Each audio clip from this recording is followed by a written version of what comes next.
Hi friends, this is Rachel from Healing Home at healinghome.co, where I take you along as I make healing from scratch recipes right from my Healing Home kitchen. We also talk a lot about motherhood and faith.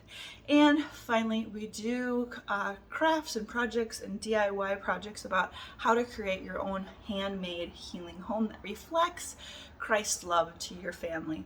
And today I am so stinking excited to bring you a recipe that I was not planning on putting on the blog or YouTube, but it became so well loved, at least that's the feeling that I got on Instagram, that I just have to share it. And that is my Einkorn cinnamon rolls.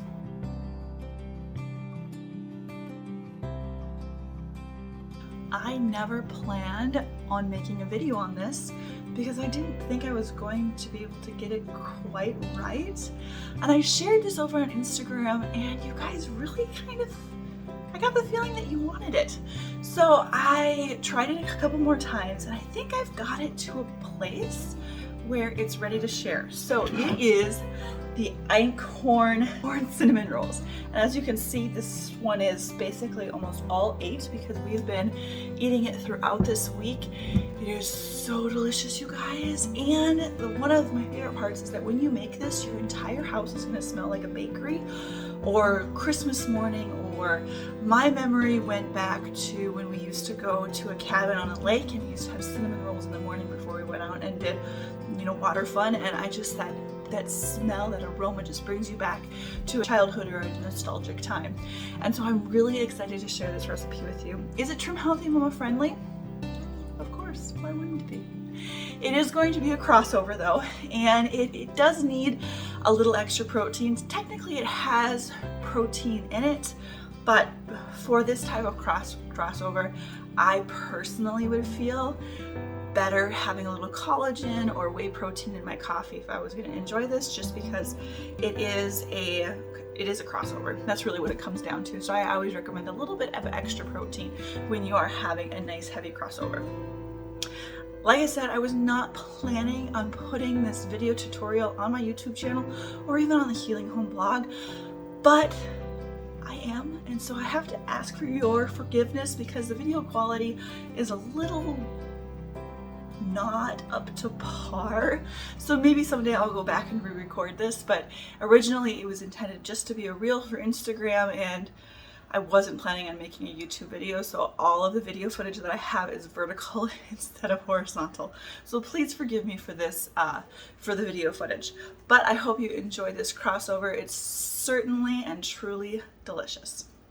To start making these cinnamon Einkorn rolls, you are going to take 1/2 cup of fed sourdough starter, and it does need to be fed sourdough starter, which means it was fed 4 to 12 hours in advance, and you're going to mix it with 1/2 cup water, 4 cups whole wheat Einkorn flour, and 1/2 cup melted coconut oil, and 1/2 cup honey or 1/2 cup maple syrup. Mix them all together and form into a ball and leave it overnight or for at least 24 hours. I recommend 24 hours to get that full fermentation process going. And when it is done, it's going to be crumbly, and this is where the fun starts. You will add 2 eggs, 1 teaspoon baking soda, and 1 teaspoon baking powder to the dough and mix it well. You are going to put it in your stand mixer and keep mixing it for probably at least 5 minutes or until it starts getting stretchy. Look at that beautiful stretch right there. That is what you want to see, is that be able to stretch it long without breaking.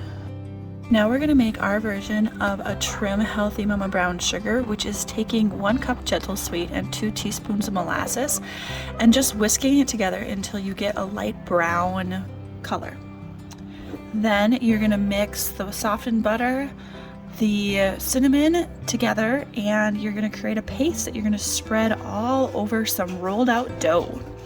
Once you have your dough rolled out and the cinnamon spread all over it, you're going to roll it tightly together. You do want this fairly tight because then you're going to cut it and you're going to be able to see those beautiful ribbons of that cinnamon molasses gentle sweet combination. You're gonna finish this recipe up by braiding the 2 pieces of dough together. You're gonna do this by just wrapping them around on top of each other so it resembles a braid. It does not have to be perfect. And then grab your preheated cast iron skillet. Remember, preheated is important to you guys. And wrap it around, starting at the outside, around the cast iron skillet. It does not have to look pretty. What will look pretty is when it comes out of the oven. And scramble an egg and brush it on top with a brush, and look at how beautiful it comes out. Whip up your frosting and pour it over top and enjoy. Follow healinghome.co for more recipes and healing home topics.